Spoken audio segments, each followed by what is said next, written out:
ತಿರುಪತಿ ಲಡ್ಡು ತಯಾರಿಕೆಯಲ್ಲಿ ಪ್ರಾಣಿಗಳ ಕೊಬ್ಬನ್ನ ಬಳಕೆ ಮಾಡ್ತಾ ಇದ್ದ ವಿಚಾರ ಬೆಳಕಿಗೆ ಬಂದ ನಂತರ ಇಡೀ ದೇಶದಾದ್ಯಂತ ಕೋಲಾಹಲಕ್ಕೆ ಕಾರಣ ಆಗ್ತಾ ಇದೆ.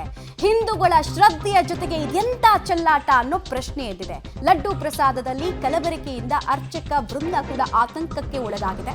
ಕಲಬೆರಕೆ ಇಲ್ಲ ಎಂಬ ಸ್ಪಷ್ಟತೆಗಾಗಿ ರಾಜ್ಯದ ಅರ್ಚಕರು ಕಾಯ್ತಾ ಇದ್ದಾರೆ. ಸ್ಪಷ್ಟನೆ ಸಿಗೋ ತನಕ ತಿರುಪತಿ ಲಾಡನ್ನ ನಾವು ಬಳಕೆ ಮಾಡಲ್ಲ ಅನ್ನೋ ತೀರ್ಮಾನಕ್ಕೆ ಅವರು ಬಂದಿದ್ದಾರೆ. ದೇಗುಲಗಳ ಕಲ್ಯಾಣೋತ್ಸವ ಇರಬಹುದು, ಮದುವೆ ಸಂದರ್ಭ, ಗೃಹ ಪ್ರವೇಶ, ಉಪನಯನ ಕಾರ್ಯಕ್ರಮದಲ್ಲಿ ನಾವು ಆ ಲಡ್ಡನ್ನ ಬಳಕೆ ಮಾಡಲ್ಲ ಅನ್ನೋ ತೀರ್ಮಾನಕ್ಕೆ ರಾಜ್ಯದ ಅರ್ಚಕರ ಒಕ್ಕೂಟ ಬಂದಿದೆ.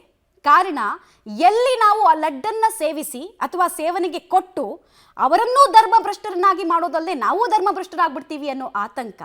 ಸಾಮಾನ್ಯವಾಗಿ ತಿರುಪತಿ ಲಡ್ಡಂದ್ರೆ ಕಣ್ಣಿಗೆ ಒತ್ಕೊಂಡು ಅತ್ಯಂತ ಶ್ರದ್ಧೆಯಿಂದ ಹಿಂದೂಗಳು ಅದನ್ನು ಸೇವನೆ ಮಾಡ್ತಾ ಇದ್ರು. ಆದರೆ ಬಯಲಿಗೆ ಬಂದಂತಹ ಆಘಾತಕಾರಿ ಅಂಶಗಳು ಎಲ್ಲವನ್ನ ಅನುಮಾನದಿಂದ ನೋಡೋ ರೀತಿ ಮಾಡಿದೆ.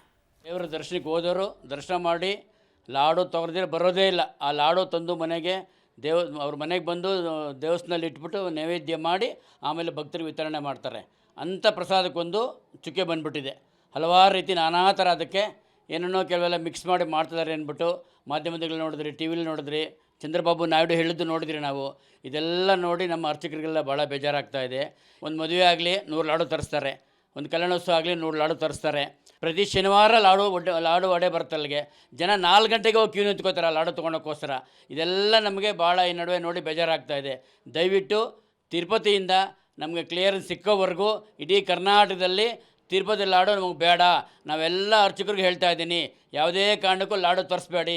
ಒಂದು ಕ್ಲಿಯರೆನ್ಸ್ ಸಿಕ್ಕೋವರೆಗೂ ಒಂದು ಲಾಡು ಕೂಡ ನಮಗೆ ಇಲ್ಲಿ ಯಾರು ಹಂಚಬೇಡಿ, ಕಲ್ಯಾಣೋತ್ಸವಕ್ಕೂ ತರಿಸ್ಬೇಡಿ, ಮದುವೆ ಮುಂಜೆ ಆದರೂ ತರಿಸ್ಬೇಡಿ ಅಂತ ನಾವೊಂದು ಮನವಿ ಮಾಡ್ತಾ ಇದ್ದೀರಿ. ಡೀಟೇಲ್ಸ್ ಕೊಡ್ತಾರೆ ಅರುಣ.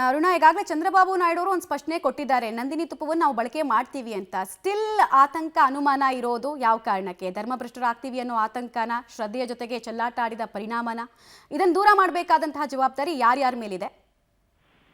ಎಸ್ ಮಮತಾ, ಈಗಾಗಲೇ ತಿರುಪತಿ ಲಡ್ಡು ವಿವಾದ ಸಾಕಷ್ಟು ಒಂದು ದೇಶದೆಲ್ಲೆಡೆ ಕೋಲಾಹಲವನ್ನ ಉಂಟು ಮಾಡಿದೆ. ಜೊತೆಗೆ ಕೋಟ್ಯಾಂತರ ಜನರ ಭಕ್ತಿ ಹಾಗೂ ಅವರ ಶ್ರದ್ಧೆಗೂ ಕೂಡ ಧಕ್ಕೆಯನ್ನ ಉಂಟು ಮಾಡಿದೆ. ಈ ನಿಟ್ಟಿನಲ್ಲಿ ರಾಜ್ಯದ ಅರ್ಚಕರಲ್ಲಿಯೂ ಕೂಡ ಒಂದು ರೀತಿಯ ಆತಂಕ ಕೂಡ ಮನೆ ಮಾಡಿದೆ. ಯಾಕಂತಂದ್ರೆ ಪ್ರಾಣಿ ಕೊಬ್ಬನ್ನ ಕೂಡ ಬಳಸ್ತಾರೆ, ಜೊತೆಗೆ ಕಳಪೆ ಆಗಿರ್ತಕ್ಕಂಥ ತುಪ್ಪವನ್ನ ಬಳಕೆಯನ್ನ ಮಾಡ್ತಾರೆ ಎನ್ನುವಂತಹ ಒಂದು ಈ ಒಂದು ಅದರ ಬಗ್ಗೆ ಟಿಟಿಡಿಯಿಂದಲೂ ಕೂಡ ಸ್ಪಷ್ಟತೆ ಬಂದಿರ್ತಕ್ಕಂತಹ ಹಿನ್ನೆಲೆಯಲ್ಲಿ ಸಾಕಷ್ಟು ಒಂದು ಆತಂಕವನ್ನ ಕೂಡ ಒಳಗೊಂಡಿದ್ದಾರೆ.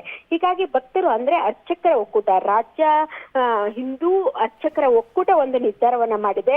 ತಿರುಪತಿ ಲಡ್ಡಿನಲ್ಲಿ ಯಾವುದೇ ರೀತಿಯಿಂದಲೂ ಕೂಡ ಕಲಬೆರಕೆ ಆಗೋದಿಲ್ಲ ಎನ್ನುವಂತ ಒಂದು ಸ್ಪಷ್ಟತೆಯನ್ನ ಟಿಟಿಡಿ ಅವರು, ಜೊತೆಗೆ ಅಲ್ಲಿನ ಸರ್ಕಾರ ಸ್ಪಷ್ಟತೆಯನ್ನ ಪಡಿಸೋವರೆಗೂ ಕೂಡ ರಾಜ್ಯದ ದೇವಾಲಯಗಳಲ್ಲಿ ಪ್ರಮುಖವಾಗಿ ಕಲ್ಯಾಣೋತ್ಸವ ಕಾರ್ಯಕ್ರಮಗಳು ಕೂಡ ನಡೀತವೆ. ಅಂತಹ ಒಂದು ಸಂದರ್ಭದಲ್ಲಿ ತಿರುಪತಿ ಲಡ್ಡುವನ್ನ ಸಾಕಷ್ಟು ಒಂದು ಸಂದರ್ಭದಲ್ಲಿಯೂ ಕೂಡ ತರಿಸಲಾಗುತ್ತೆ. ಅಂತಹ ಒಂದು ಸಂದರ್ಭದಲ್ಲಿ ಇರಬಹುದು, ಜೊತೆಗೆ ವಿಶೇಷ ಪೂಜೆ ಪುನಸ್ಕಾರ ಸಂದರ್ಭದಲ್ಲಿಯೂ ಕೂಡ ತಿರುಪತಿ ಲಾಡುವನ್ನ ಬಳಕೆಯನ್ನ ಮಾಡೋದಿಲ್ಲ ಎನ್ನುವಂತ ತೀರ್ಮಾನಕ್ಕೆ ಬಂದಿದ್ದಾರೆ. ಜೊತೆಗೆ ಇನ್ನು ಭಕ್ತರು ಕೂಡ ಮನೆಯ ಗೃಹ ಪ್ರವೇಶ ಇರಬಹುದು, ಜೊತೆಗೆ ಮದುವೆ ಸಮಾರಂಭ ಇರಬಹುದು, ನಾಮಕರಣ ಸಮಾರಂಭ ಇರಬಹುದು, ಉಪನಯನ ಕಾರ್ಯಕ್ರಮಗಳಲ್ಲಿಯೂ ಕೂಡ ಭಕ್ತಾದಿಗಳಿಗೂ ಕೂಡ ಅರ್ಚಕರು ತಿರುಪತಿ ಲಾಡನ್ನ ಪ್ರಸಾದವಾಗಿ ತರಬೇಕು ಎನ್ನುವಂತಹ ಒಂದು ಸೂಚನೆಯನ್ನ ಕೂಡ ಕೊಡ್ತಿದ್ರು.